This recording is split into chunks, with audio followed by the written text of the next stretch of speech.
me gustaría que abrierais conmigo en el Evangelio de San Lucas, ¿vale?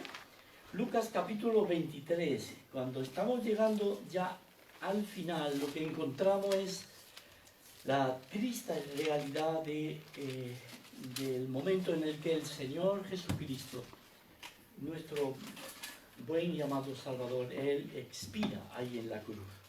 Dice la palabra del Señor, versículo 44, 23 del capítulo, y dice: cuando era como la hora sexta, hubo tinieblas sobre toda la tierra hasta la hora novena, y el sol se oscureció y el velo del templo se rasgó por la mitad. Entonces Jesús, clamando a gran voz, él estaba ya clavado ahí en la cruz, dijo: Padre, en tus manos encomiendo mi espíritu. Y habiendo dicho esto, expiró. Ahí murió, y dice la palabra del Señor.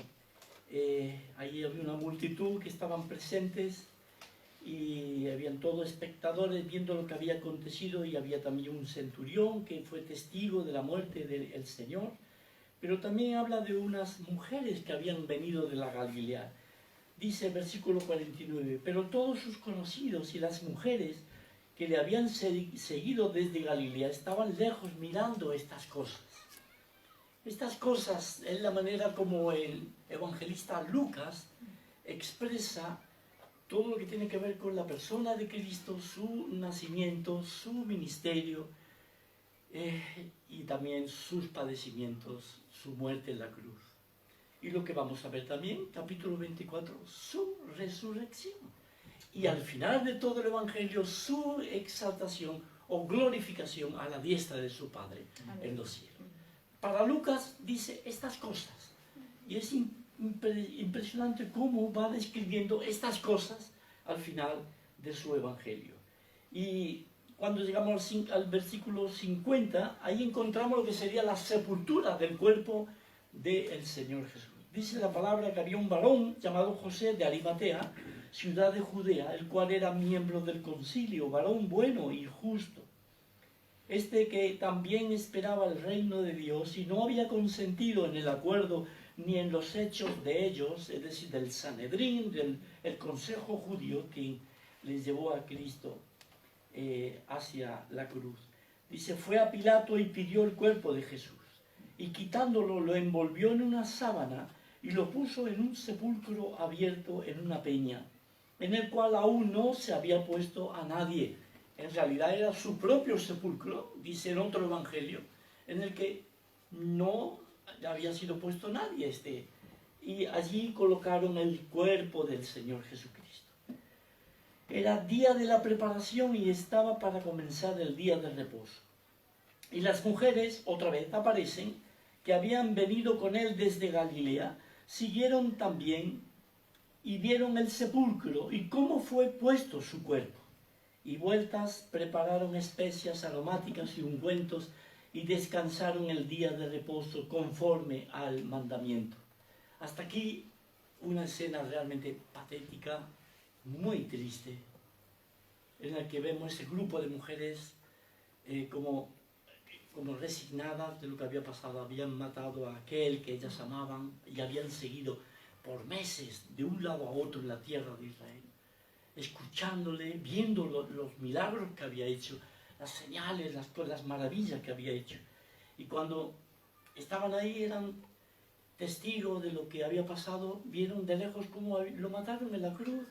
Después tomaron su cuerpo y ellas fueron hasta el mismo sepulcro y vieron cómo le enterraban, cómo quedó allí su cuerpo. Y hasta ahí la idea de ellas, de una manera piadosa, pues era buscar estos ungüentos, esta especia, para poder dar ese trato al cuerpo del Señor como una última despedida, ¿no? Y ahí acabaría todo, según el entendimiento de ellas. Pero Lucas sigue relatando acerca del Señor Jesucristo. Y enseguida, ya en el capítulo 24, van a ocurrir cosas muy, muy tremendas. Pero dice la palabra del Señor, Lucas lo expresa en una manera preciosa. Lo va a relatar, va a hablar del Señor Jesucristo resucitado de entre los muertos. Lo va a expresar en 3 relatos diferentes.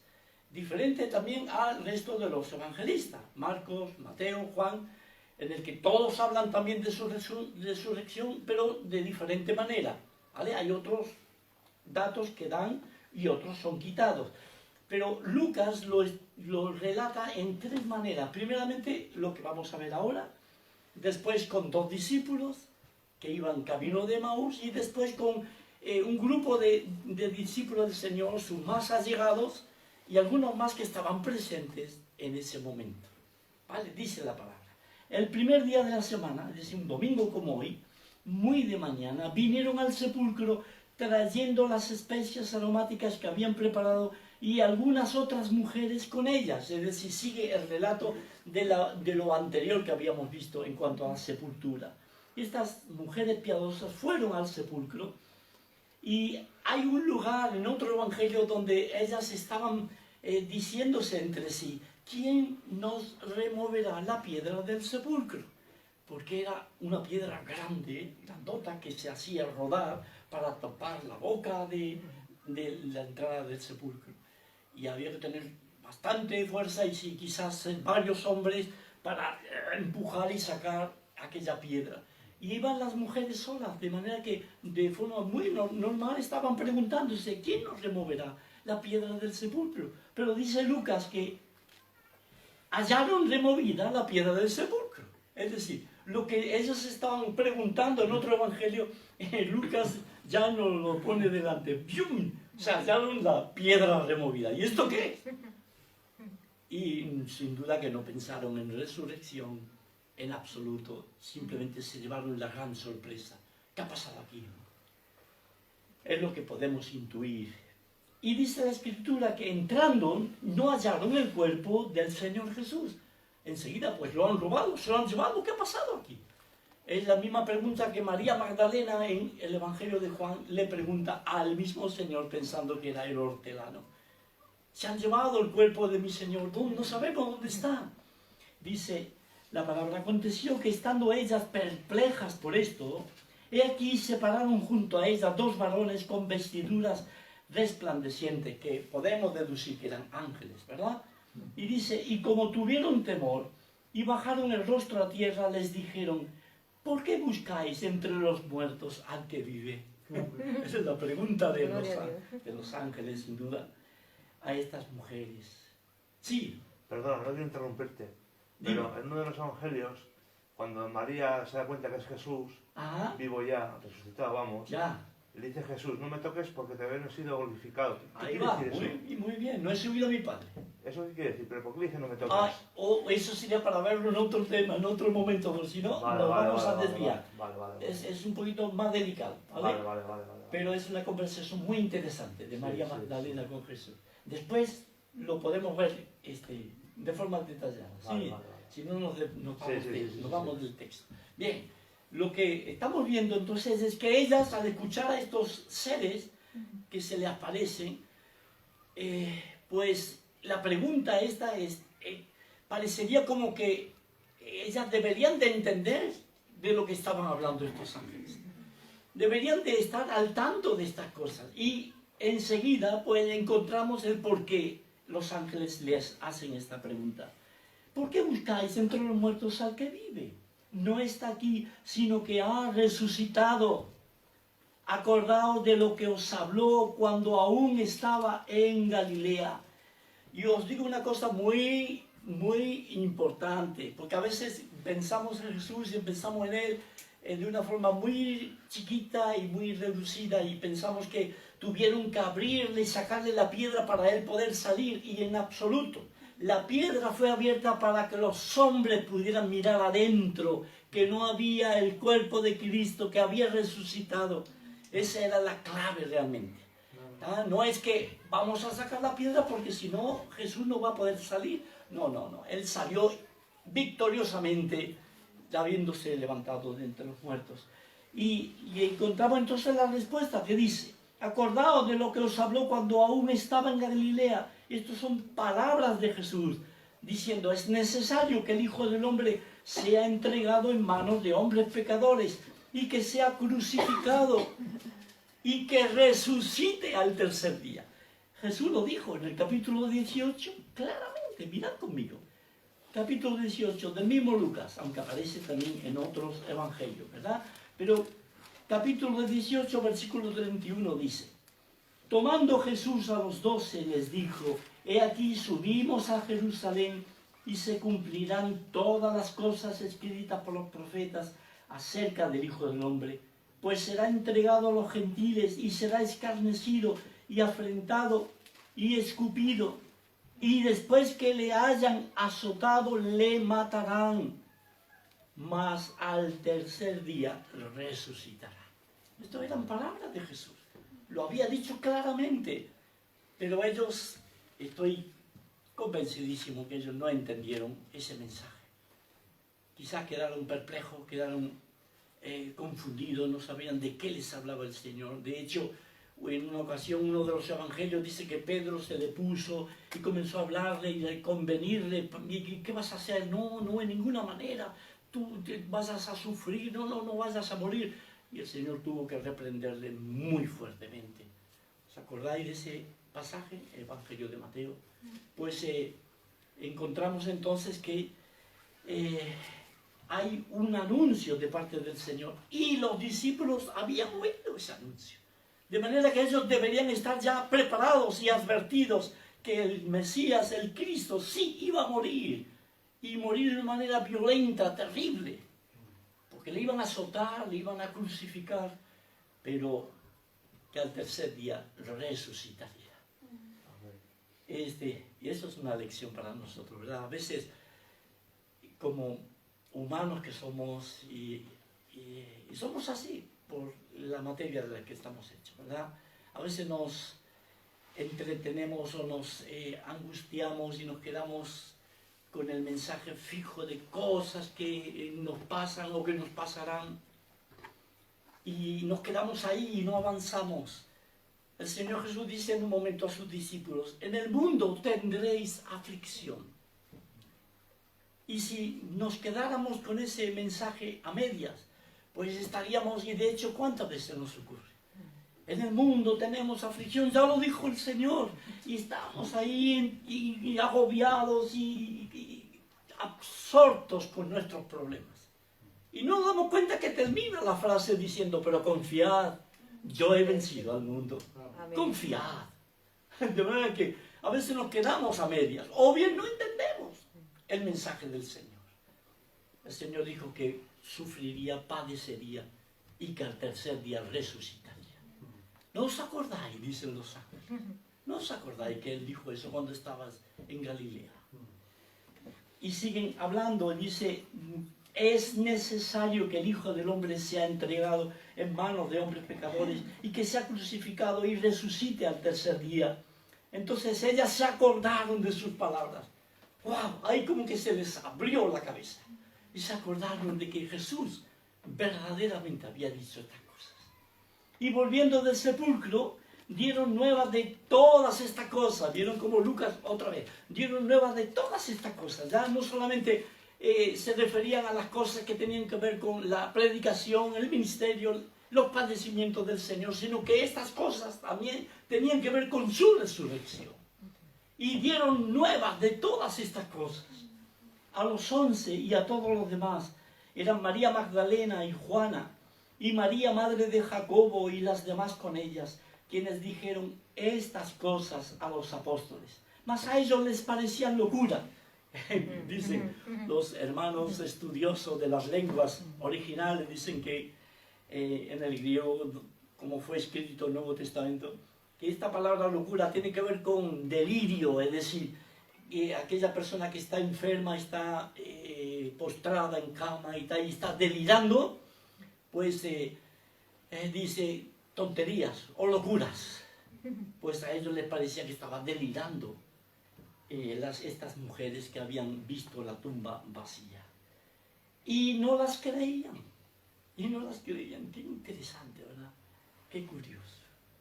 Pero levantándose Pedro, corrió al sepulcro, y cuando miró dentro vio los lienzos solos y se fue a casa maravillándose de lo que había sucedido. Posiblemente esta es la misma escena que la que vemos en San Juan, donde Pedro va con Juan, los dos, corriendo hacia el sepulcro.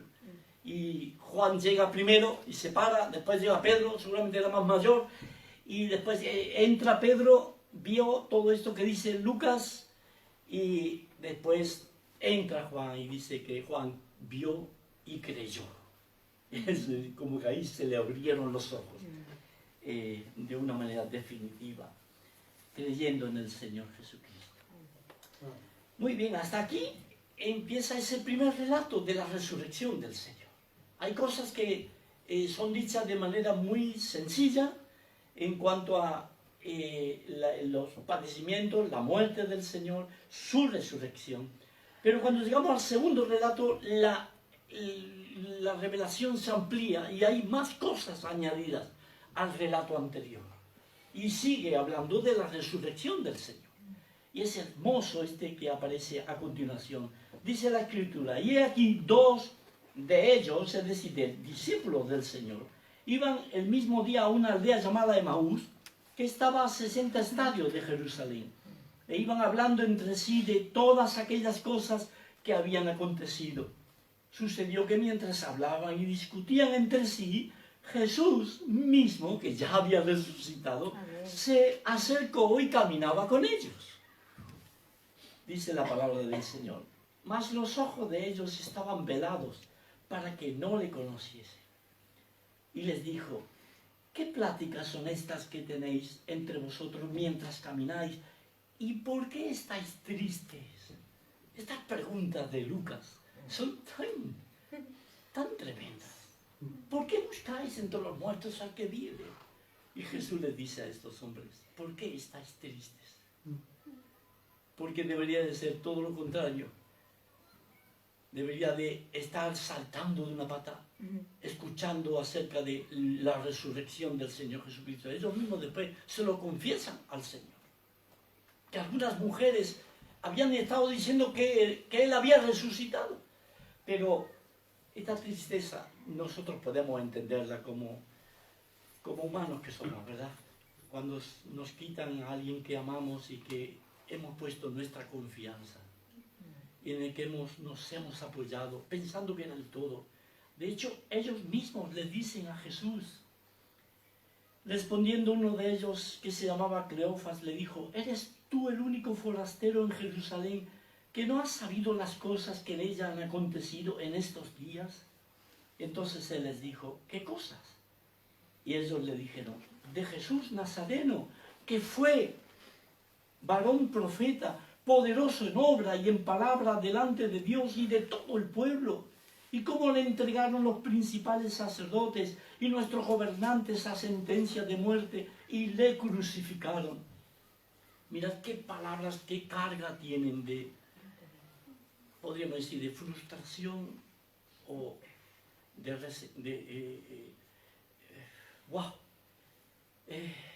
se quedaron, pues, ¿qué vamos a hacer? Con una resignación, como si, bueno, no podemos hacer nada, ocurrió así, ¿qué vamos a hacer? Y cómo le entregaron los principales sacerdotes, etc. Pero nosotros esperábamos que Él era el que había de redimir a Israel. Habían puesto toda su confianza en que Jesús era el que les había de redimir. Y le habían visto crucificado y había sido sepultado. De manera que, como que dice el refrán español, el gozo en un pozo. El gozo de ellos en un pozo.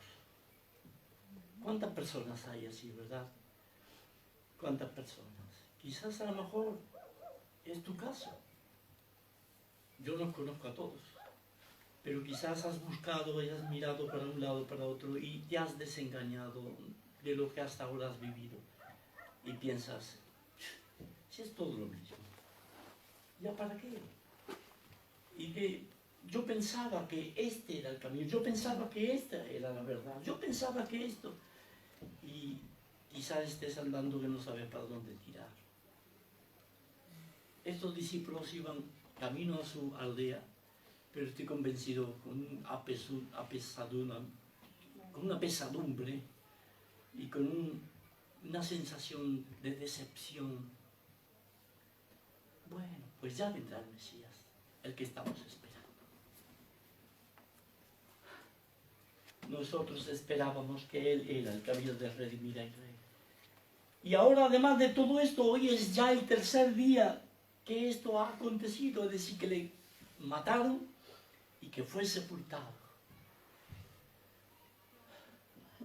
Cuando Lázaro murió, Marta, su hermana, vino: Señor, si hubieras estado aquí. Y habían pasado 4 días, nada más, muy cerquita de como el Señor. 4 días. Si creyeras, Marta, si creyeras, qué diferente sería. Pero ya huele, ya está oliendo. Ante la muerte, mucha gente se echa para atrás y dice: basta, ya no se puede hacer nada. Y es como el punto final, como que ya no hay nada que hacer. Mataron al Mesías, que creíamos que era el Mesías, ya no se puede hacer nada. Cambian su conversación con el Señor y les dice lo que os decía antes: aunque también nos han asombrado unas mujeres de entre nosotros, las que antes del día fueron al sepulcro, y como no hallaron su cuerpo, vinieron diciendo que también habían visto visión de ángeles, quienes dijeron que Él vive. Es decir, quedaron como: ¿qué está pasando? Pero el Señor había dicho claramente que el tercer día Él resucitaría. Entonces fueron algunos de los nuestros al sepulcro y hallaron así como las mujeres habían dicho, pero a Él no le vieron. Entonces la duda era: ¿será? ¿Qué habrá pasado? ¿Lo habrán llevado? ¿Lo habrán cambiado de sepulcro para otro sitio? No sabían, estaban totalmente confundidos. Entonces Él les dijo: oh insensatos y tardos de corazón para creer todo lo que los profetas han dicho. ¿No era necesario que el Cristo padeciera estas cosas y que entrara en su gloria? Oh insensatos y tardos de corazón. A veces pasa esto, ¿verdad? Nuestros corazones se embotan, nuestras arterias se endurecen, viene lo que se llama una arteriosclerosis, se tapan las arterias y hay que hacer un cateterismo, hay que meter ahí para limpiar las vías sanguíneas, para que el corazón pueda bombear sano, normal. Y ellos estaban sufriendo una situación en la que realmente se estaba poniendo de manifiesto en la dureza de sus corazones para creer las cosas que Dios había dejado anunciadas, que Cristo les había hablado y les había dicho claramente. Pero sus corazones estaban endurecidos por prejuicios, por malentendidos, por incredulidad. Y comenzando desde Moisés y siguiendo por todos los profetas, os dais cuenta cómo en el segundo relato se amplía el comentario, hablando de el Señor Jesucristo. Y dice: les declaraba en todas las escrituras lo que de Él decían. Y llegaron a la aldea donde iban, y Él hizo como que iba más lejos, mas ellos le obligaron a quedarse, diciendo: quédate con nosotros, porque se hace tarde y el día ya ha declinado. Entró pues a quedarse con ellos. Y aconteció que estando sentado con ellos a la mesa, tomó el pan y lo bendijo, lo partió y les dio. Entonces les fueron abiertos los ojos y les reconocieron, mas Él se desapareció de su vista. Y se decían el uno al otro: ¿no ardía nuestro corazón en nosotros mientras nos hablaba en el camino y cuando nos abría las escrituras? ¡Qué bendición! El poder de la palabra del Señor Jesucristo. Cómo entró en esas venas, en esas arterias tapadas, espirituales, por supuesto. No estamos hablando de arterias físicas.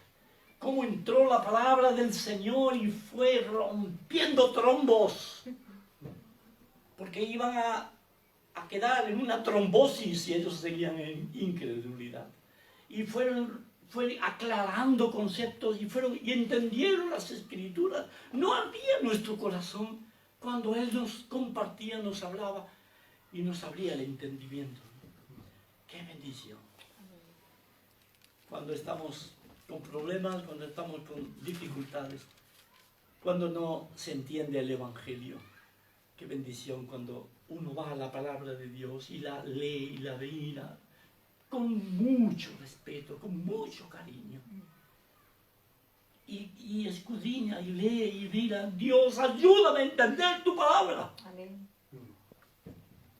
Y Dios habla y Él rompe tradiciones y conceptos cerrados y cosas que hemos recibido de nuestros padres en incredulidad.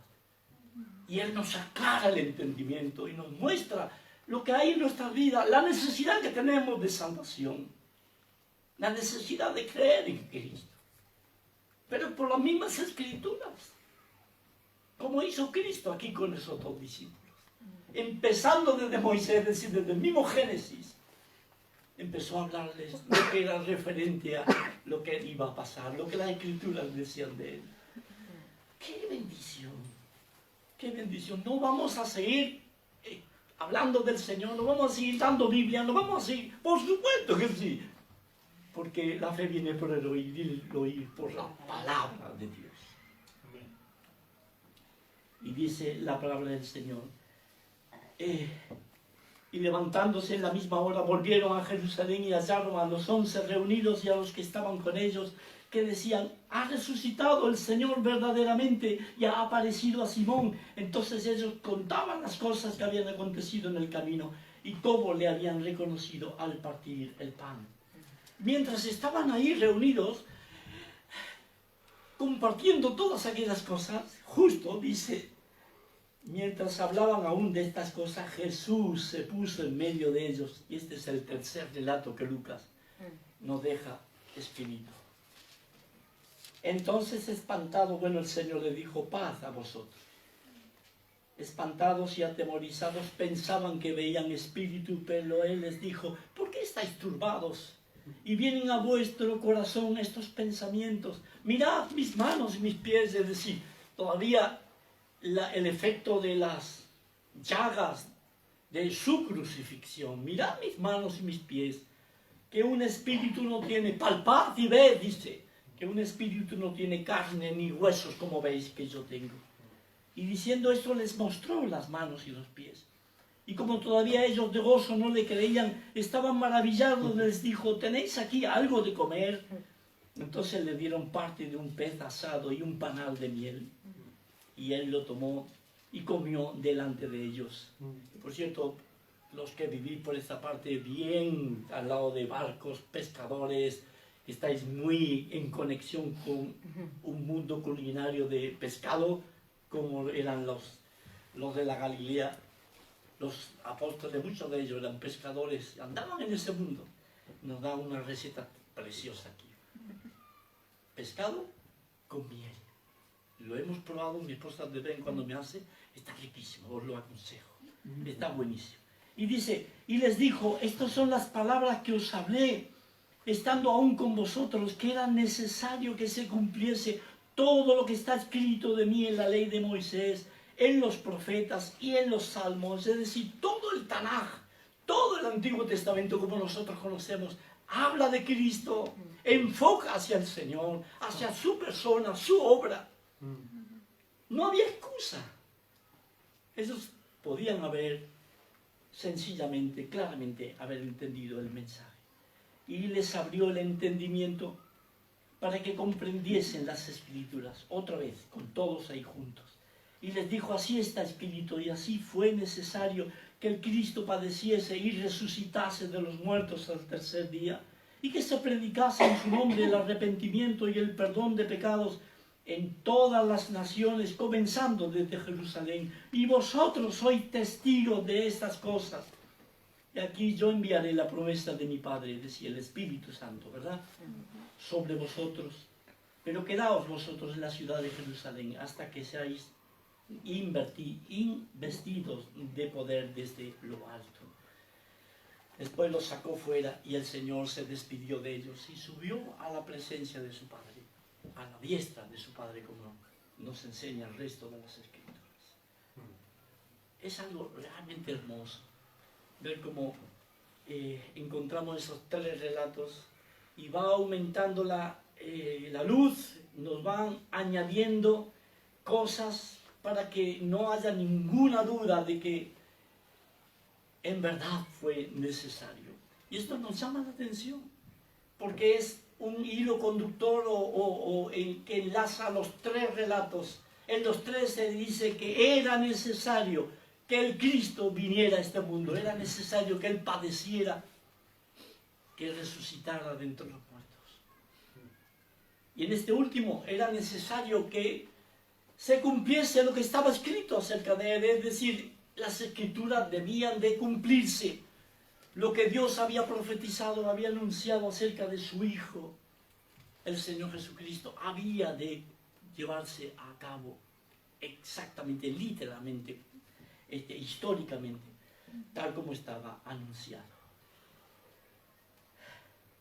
Era necesario que se cumpliese todo lo que está escrito de mí en la ley de Moisés, en los profetas y en los salmos. Y uno va al Evangelio de Mateo como ejemplo y vas a ir viendo continuamente. Y esto ocurrió para que se cumpliese lo dicho por el profeta tal. Y esto lo dijo para que se cumpliese lo que dijo el Señor. Pam, pam, pam. Y así, todo había de cumplirse. Esta mañana estuvimos viendo un poquito acerca del Pesaj judío, ahí con los hermanos del Goyerri. Y el Pesaj judío en el tiempo de Israel, en Egipto, no fue dado, no fue establecido como simplemente para que fuera algo histórico, para que por los siglos el pueblo de Israel lo celebrara como una fiesta y nada más, y quedara como algo religioso. En absoluto, porque lo que estaba estableciéndose es una sombra que debía de desembocar en la realidad, en la sustancia que es la misma persona y obra del Señor Jesucristo, llegado el cumplimiento del tiempo. Porque así estaba escrito, así debía de ser. De manera que, por un lado, había esa necesidad. Por otro lado, había necesidad de que el Cristo padeciera. Era necesario. Había personas, bueno, muchas veces, hablando con personas y testificándoles. Y había necesidad de que Él muriera, un hombre tan bueno, que hizo todo el tiempo haciendo cosas buenas, ayudando a la gente y tal. Ese es el lenguaje del pueblo. ¿Por qué tuvo que morir? Pero era necesario. Primeramente porque hay muchas respuestas, hay muchas explicaciones. De hecho, la doctrina de la salvación está lleno de verdades en las que podemos ver claramente de que había necesidad de que el Cristo padeciera. Pero hay 2 cosas muy interesantes que yo quiero compartir esta tarde.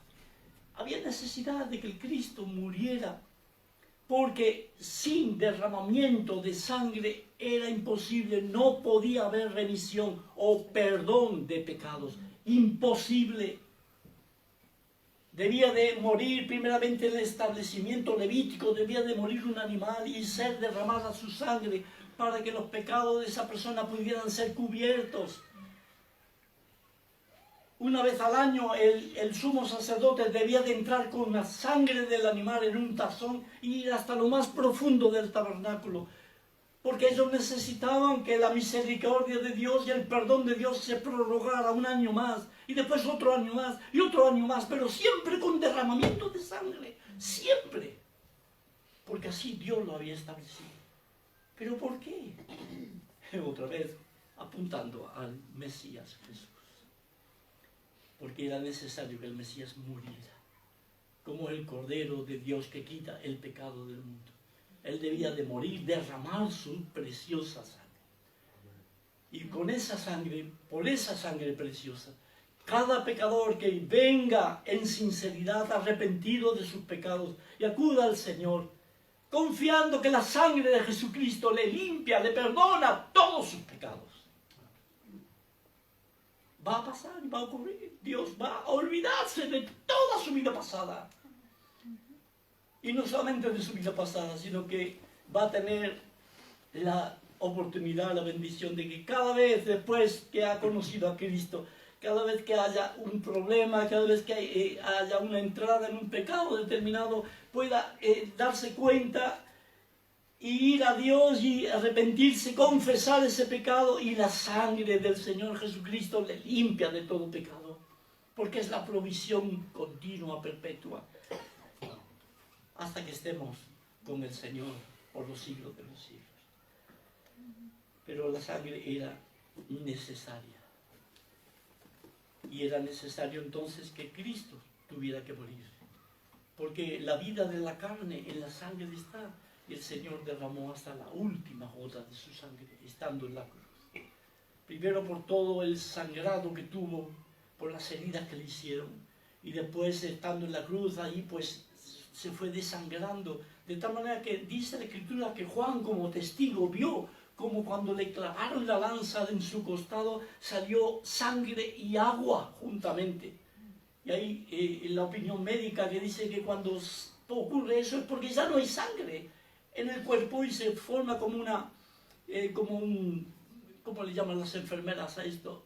Cuando es un suero, es como un suero que salió lo último de su sangre juntamente con ese suero, agua que se forma al final en el cuerpo humano. De manera que ya no había más, derramó toda su sangre en nuestro favor. Qué tremendo, fue necesario que el Cristo padeciera, porque no había otra manera. Nosotros no podíamos morir por nosotros mismos, y nadie en este mundo puede morir por otro para salvar su vida. Nadie en absoluto, nadie. Voy a ir un poquito rápido, hermanos, hay hermanos que tienen que salir, ¿verdad? Tenéis compromiso. Voy a tratar de ir rápido, pero fue necesario que el Cristo padeciera. Tenerlo bien presente, bien en cuenta. ¿Por qué? Pues porque nosotros éramos enemigos de Dios, alejados de Dios, separados de Dios, y la Escritura dice, aunque estábamos muertos en nuestros delitos y pecados, si bien podía haber alguno de nosotros que tenía a Dios ahí presente, pero nuestra manera de ir tras Él era a nuestro modo, según nuestro entendimiento, pero no según las Escrituras. Y siguiendo religiones y siguiendo por allí y por allá por donde nos indicaban o nos enseñaron nuestros padres. Y éramos enemigos de Dios y bajo la condenación. Pero el Señor nos redimió, Él nos reconcilió. Dice la Escritura, nos dio la reconciliación por medio de el Señor Jesucristo. Dice la palabra del Señor. Por cuanto agradó al Padre que en Él habitase toda plenitud, y por medio de Él, de Cristo, reconciliar consigo todas las cosas, así las que están en la tierra como las que están en los cielos, haciendo la paz mediante la sangre de su cruz. Y a vosotros también, que erais en otro tiempo extraños y enemigos en vuestra mente, haciendo malas obras, ahora os ha reconciliado en su cuerpo de carne, por medio de la muerte, para presentaros santos y sin mancha e irreprensibles delante de Él. Así que era necesario que el Cristo padeciera para poder reconciliarnos por medio de Él con el Padre, pudiéramos tener paz con el Señor. Y no te creas que la paz viene sencillamente cuando dejamos este mundo, esta tierra. No te lo creas, no es tan fácil. Murió en paz. O consta en el epitafio, que en paz descanse. Pero no hay descanso para el que muere. No hay reposo si no hay paz. Sí, parecería algo extraño, que en paz descanse, pero no puede haber descanso si no hay paz. ¿Paz con quién? Paz con Dios.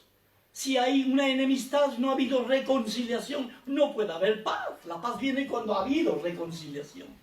Y no puede reposar, descansar esa persona que ha fallecido si no ha arreglado sus cuentas con Dios. ¿En qué manera? Pues creyendo que Jesucristo es el único que ha podido morir por ella para reconciliarle con Dios.